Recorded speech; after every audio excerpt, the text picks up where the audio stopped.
வணக்கம். மாநில செய்திகள் வாசிப்பவர் கோபாலகிருஷ்ணன்.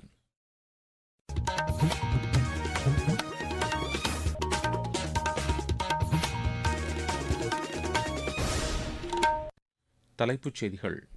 குவாட் நாடுகளின் வெளியுறவு அமைச்சர்கள் பங்கேற்கும் கூட்டம் இன்று புதுதில்லியில் நடைபெறுகிறது. நாடு முழுவதும் அடுத்த மாதம் நடைபெறவுள்ள நீட் மறுதேர்வை வெற்றிகரமாக நடத்துவதற்கு போதிய ஒத்துழைப்பு அளிக்குமாறு அனைத்து மாநில அரசுகளை மத்திய அரசு கேட்டுக் கொண்டுள்ளது. மின்துறையில் தகுதியின் அடிப்படையில் ஒப்பந்த புள்ளிகள் வழங்கப்படும் என்று அத்துறைக்கான அமைச்சர் திரு நிர்மல்குமார் தெரிவித்துள்ளார். தென்காசி மாவட்டத்தில் விதிமீறல்களுடன் செயல்பட்டு வந்த 18 கல்குவாரிகளின் பணிகளை தற்காலிகமாக நிறுத்தி வைக்க கனிம வளத்துறை அமைச்சர் திரு பிரபு உத்தரவிட்டுள்ளார். IPL கிரிக்கெட் போட்டியின் முதலாவது தகுதிச் சுற்றில் பெங்களூரு அணி இன்று குஜராத் அணியை எதிர்கொள்கிறது. இனி விரிவான செய்திகள். குவாட் நாடுகளின் வெளியுறவு அமைச்சர்கள் பங்கேற்கும் கூட்டம் இன்று புதுதில்லியில் நடைபெறுகிறது. வெளியுறவு அமைச்சர் திரு ஜெய்சங்கர் தலைமையில் நடைபெறவுள்ள இக்கூட்டத்தில் ஆஸ்திரேலிய வெளியுறவு அமைச்சர் திரு பென்னி வாங், ஜப்பான் வெளியுறவு அமைச்சர் திரு தோஷிமிட்சு மொட்டேகி, அமெரிக்க வெளியுறவு அமைச்சர் திரு மார்க்கோ ரூபியோ ஆகியோர் பங்கேற்கின்றனர். குவாட் நாடுகளின் முன்முயற்சிகளில் ஏற்பட்டுள்ள முன்னேற்றம், இந்தோ பசிபிக் பிராந்திய விவகாரம் மற்றும் இதர பரஸ்பர நலன் சார்ந்த சர்வதேச விவகாரங்கள் குறித்து அமைச்சர்கள் இக்கூட்டத்தில் விவாதிக்க உள்ளனர். தடையற்ற மற்றும் வெளிப்படையான இந்தோ பசிபிக் பிராந்தியத்திற்கான குவாட் நாடுகளின் தொலைநோக்கு பார்வைக்கேற்ப கடந்த ஆண்டு வாஷிங்டனில் நடைபெற்ற உரையாடல்களின் அடிப்படையில் குவாட் வெளியுறவு அமைச்சர்கள் விவாதிக்க உள்ளனர். நாடு முழுவதும் அடுத்த மாதம் 21ஆம் தேதி நீட் மறுதேர்வை பாதுகாப்பாகவும் வெற்றிகரமாகவும் நடத்துவதற்கு தேவையான ஏற்பாடுகளை மேற்கொள்ளுமாறு அனைத்து மாநிலங்கள் மற்றும் யூனியன் பிரதேச அரசுகளை மத்திய அரசு கேட்டுக் கொண்டுள்ளது. இது தொடர்பாக கல்வி அமைச்சர் திரு தர்மேந்திர பிரதான் மாநில முதலமைச்சர்கள், துணைநிலை ஆளுநர்கள் ஆகியோருக்கு எழுதியுள்ள கடிதத்தில் நீட் மறுதேர்வை நடத்துவதற்கு போதிய ஒத்துழைப்பை அளிக்குமாறு கூறியுள்ளார். கடும் வெப்பத்தை கருத்தில் கொண்டு தேர்வு மையங்களில் மாணவர்களுக்கு தேவையான தண்ணீர், தடையற்ற மின்சாரம் உள்ளிட்ட அனைத்து அடிப்படை வசதிகளையும் உறுதி செய்யுமாறு அவர் அதில் கேட்டுக் கொண்டுள்ளார்.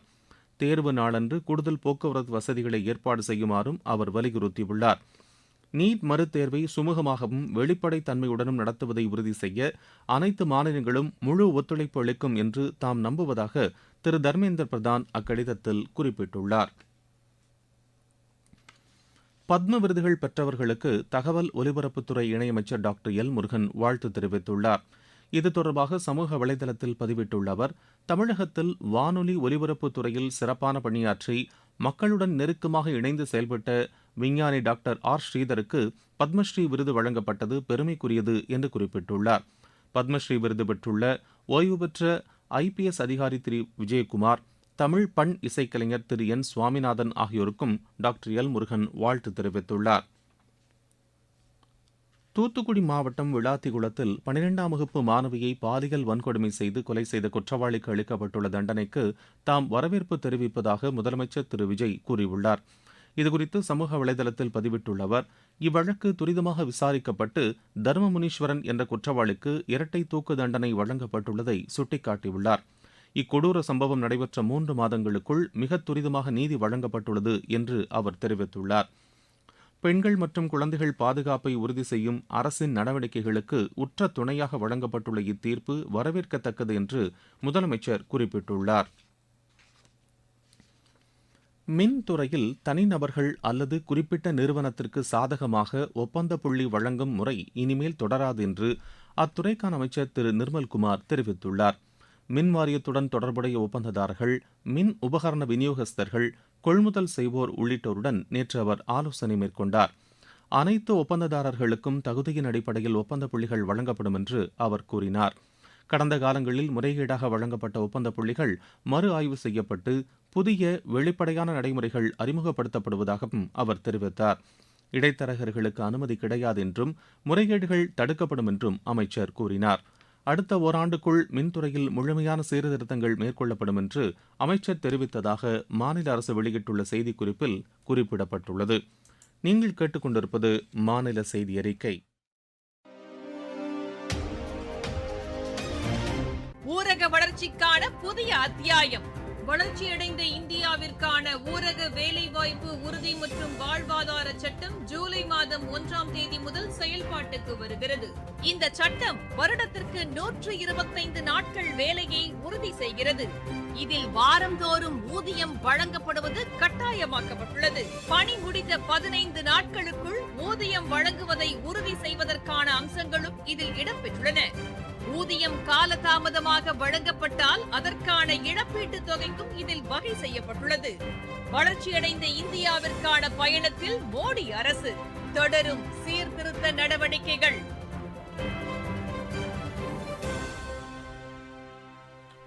தென்காசி மாவட்டத்தில் விதிமீறல்களுடன் செயல்பட்டு வந்த 18 கல்குவாரிகளை தற்காலிகமாக நிறுத்தி வைக்க மாநில கனிம வளத்துறை அமைச்சர் திரு பிரபு உத்தரவிட்டுள்ளார். இது தொடர்பாக தென்காசி மாவட்டத்தில் நேற்று அவர் ஆய்வு மேற்கொண்டார். அம்மாவட்டத்தில் உள்ள 54 கல்குவாரிகள் குறித்து மாவட்ட ஆட்சியர் தலைமையில் 3 குழுக்கள் ஆய்வு செய்ததில் 18 கல்குவாரிகள் விதிகளை மீறி செயல்படுவதாக தெரியவந்தது. இக்குழு அளித்த அறிக்கையின் அடிப்படையில் அமைச்சர் இந்நடவடிக்கையை மேற்கொண்டுள்ளதாக எமது செய்தியாளர் தெரிவிக்கிறார். இதற்கிடையே கன்னியாகுமரி மாவட்டத்தில் விதிமீறல்களுடன் செயல்பட்டு வந்த 2 கல்குவாரிகளை தற்காலிகமாக நிறுத்தவும் திரு பிரபு உத்தரவிட்டுள்ளதாக மாநில அரசின் செய்திக்குறிப்பு தெரிவிக்கிறது. ஈரோடு, திருப்பூர், சேலம், தருமபுரி, கிருஷ்ணகிரி ஆகிய மாவட்டங்களின் சில இடங்களில் இன்று இடியுடன் கூடிய கனமழை பெய்யக்கூடும் என்று வானிலை ஆய்வு மையம் தெரிவித்துள்ளது. நீலகிரி, கோயம்புத்தூர், வேலூர், ராணிப்பேட்டை, திருவண்ணாமலை, தேனி ஆகிய மாவட்டங்களின் ஒரு சில பகுதிகளில் பலத்த காற்றுடன் கூடிய கனமழை பெய்யக்கூடும் என்றும் அம்மையம் கூறியுள்ளது. மாநிலத்தின் மற்ற பகுதிகளில் லேசான மழை பெய்யக்கூடும் என்றும் அம்மையம் தெரிவித்துள்ளது. அதிகபட்ச வெப்பநிலை இயல்பை விட 2 டிகிரி முதல் 3 டிகிரி செல்சியஸ் வரை அதிகரித்து காணப்படும் என்றும் வானிலை ஆய்வு மையம் கூறியுள்ளது. இருவரிச் செய்திகள். ஈரான், அமெரிக்கா இடையே ஒப்பந்தம் மேற்கொள்வது தொடர்பாக இரு நாட்டு பிரதிநிதிகளிடையே இன்று தோஹாவில் பேச்சுவார்த்தை நடைபெறுகிறது. காங்கோ, உகாண்டா நாடுகளில் எபோலா வைரஸ் பரவலை அடுத்து அந்நாடுகளுக்கு விமான சேவைகளை இயக்கும் நிறுவனங்களுக்கான முன்னெச்சரிக்கை வழிகாட்டுதல்களை விமான போக்குவரத்து தலைமை இயக்குநரகம் வெளியிட்டுள்ளது. செனகல் நாட்டின் புதிய பிரதமராக பொருளாதார நிபுணர் திரு அகமதவ் அல் அமினவ் லோவோவை அந்நாட்டு அதிபர் நியமித்துள்ளார்.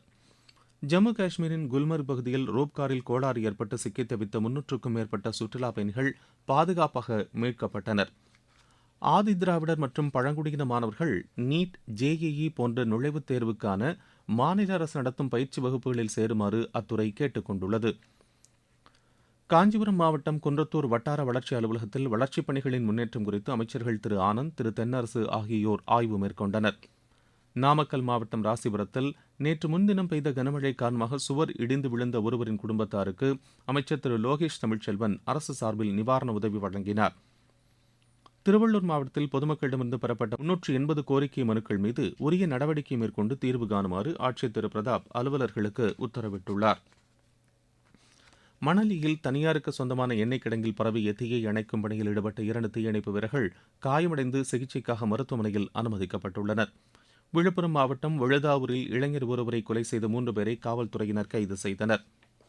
விளையாட்டுச் செய்திகள். ஐபிஎல் கிரிக்கெட் போட்டியின் முதலாவது தகுதிச் சுற்றில் பெங்களூரு அணி இன்று குஜராத் அணியை எதிர்கொள்கிறது. தரம்சாலாவில் நடைபெறவுள்ள இப்போட்டி இரவு மணி 7:30க்கு தொடங்குகிறது. தெற்காசிய மகளிர் கால்பந்து சாம்பியன் போட்டியில் இந்தியா 11-0 என்ற கோல் கணக்கில் மாலத்தீவை வென்றது. கோவாவில் நடைபெற்ற இப்போட்டியில் இந்தியாவின் அவேகா சிங் 4 கோல்களும், பிரியங்கா, கரிஷ்மா ஆகியோர் தலா 2 கோல்களும் அடித்தனர். பியாரி சாக்ஷா, கிரேஸ், சங்கீதா ஆகியோர் தலா 1 கோலும் அடித்தனர். இந்தியா தமது அடுத்த ஆட்டத்தில் வரும் 31ஆம் தேதி பங்களாதேஷை எதிர்கொள்கிறது.